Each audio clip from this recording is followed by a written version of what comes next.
O batismo, que é um dos sacramentos que nós temos.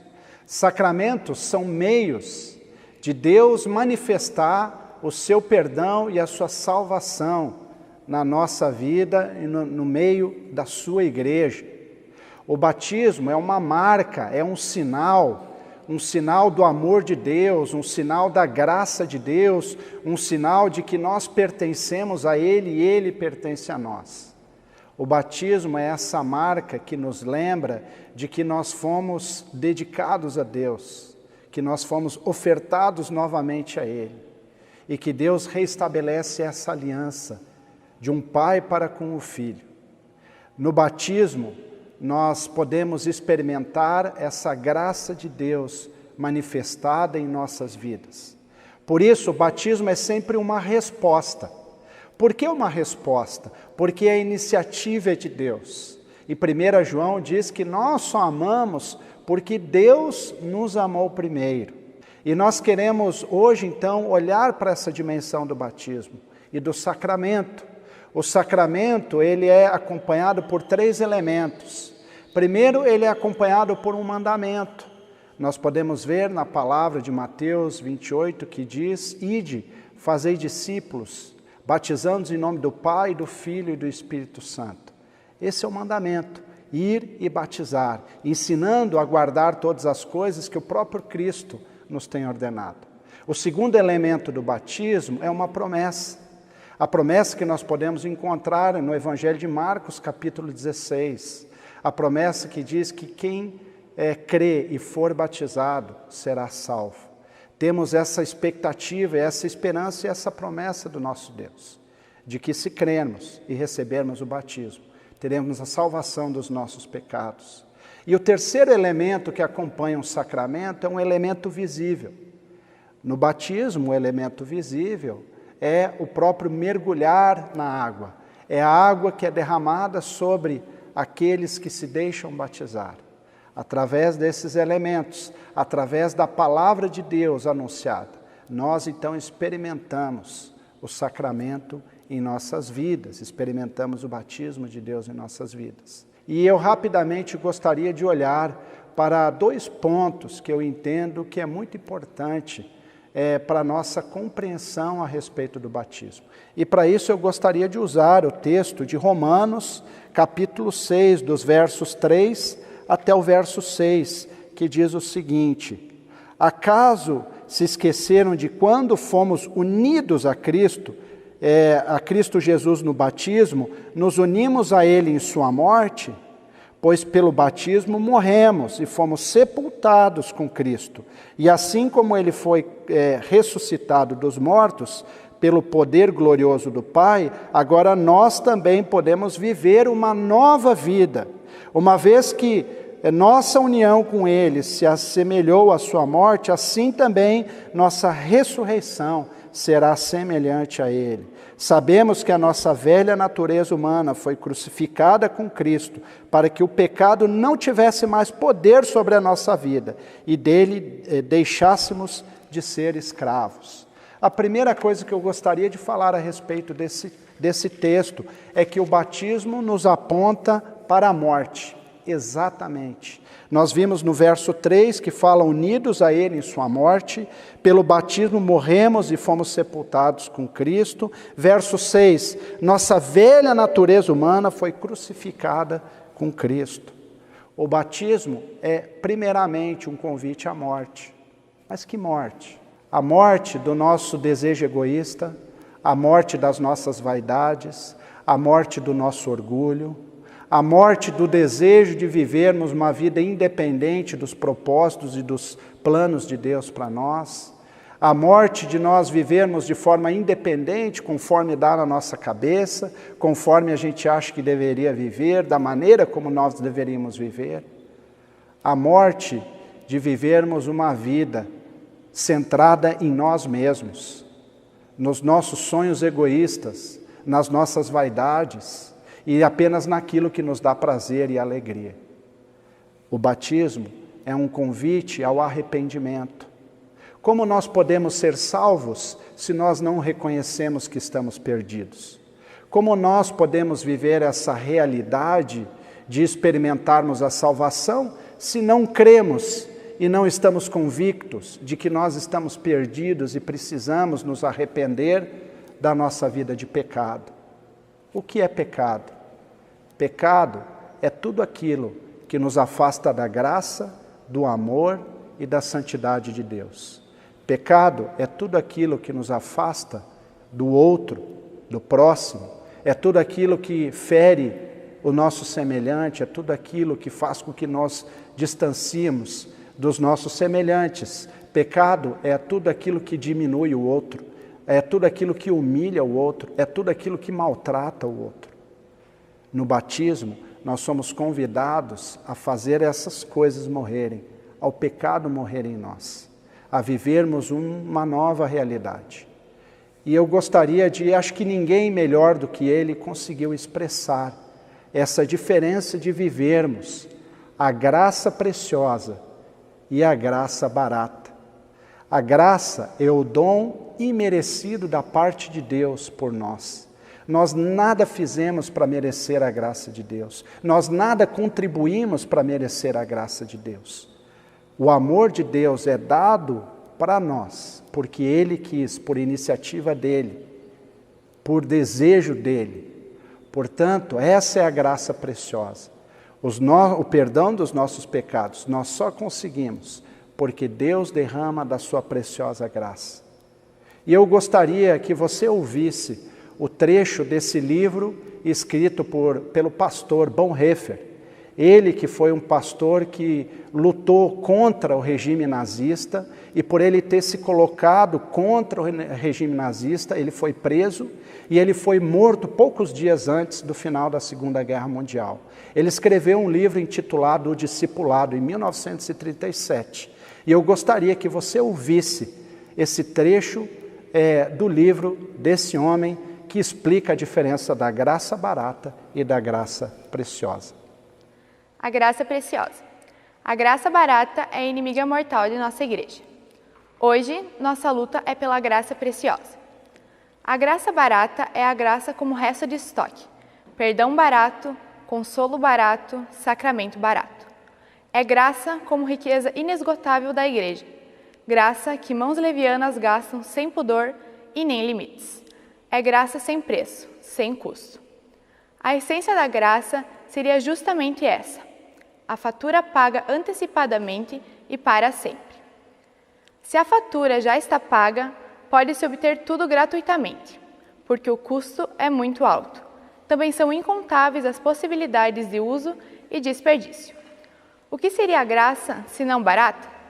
A graça barata é graça como doutrina, como princípio, como sistema.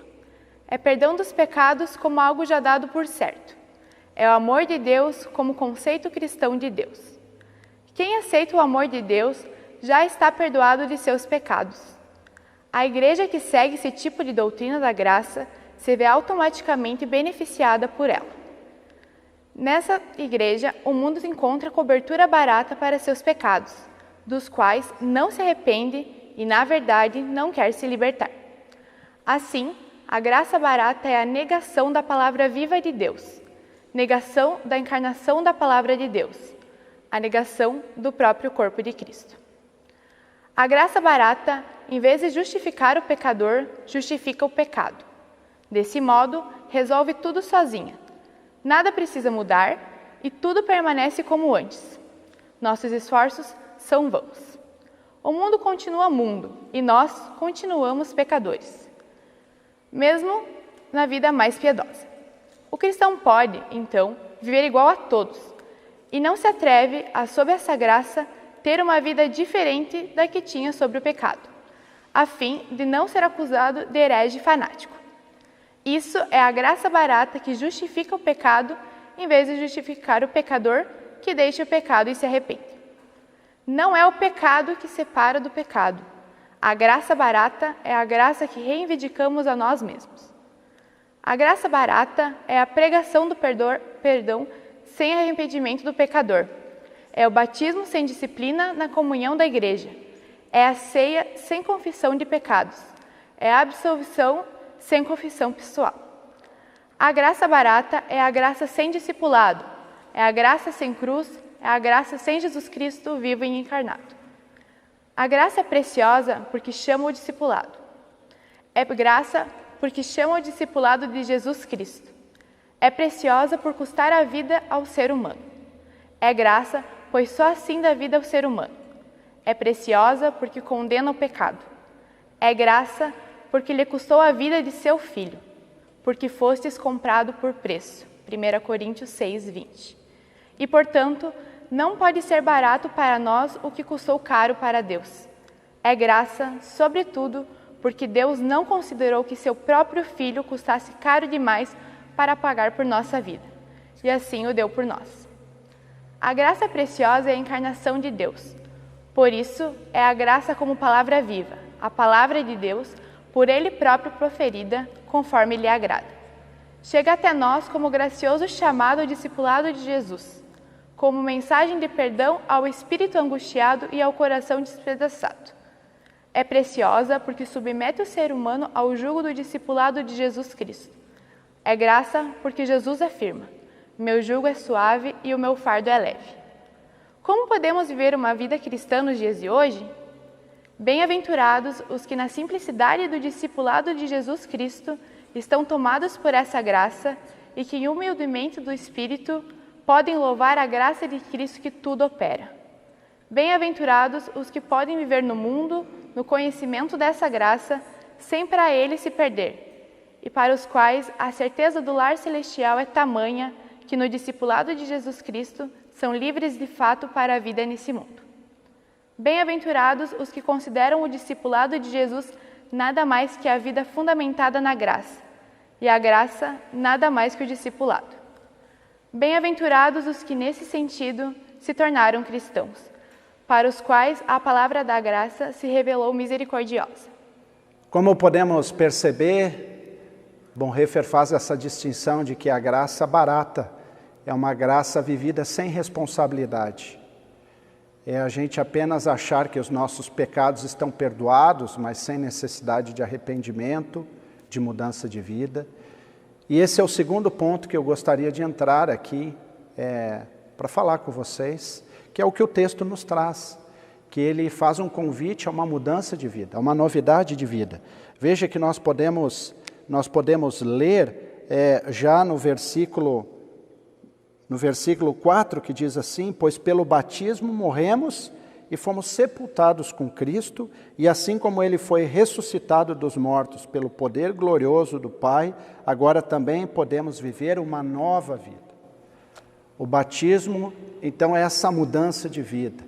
É esse momento em que nós tomamos consciência dessa aliança que nós fazemos com Deus e de que nós morremos para esse jeito de viver, esse jeito que faz pacto com o pecado, esse jeito egoísta de viver, esse jeito que fere o outro, fere a Deus e fere a nós mesmos. E a gente passa a procurar um novo jeito de ver, uma nova maneira de viver. A isso nós falamos sobre a conversão, essa mudança de sentido, essa mudança de direção, onde nós olhamos então e passamos a viver de uma maneira diferente. E que maneira diferente? Qual é essa novidade de vida que o apóstolo Paulo fala nesse texto?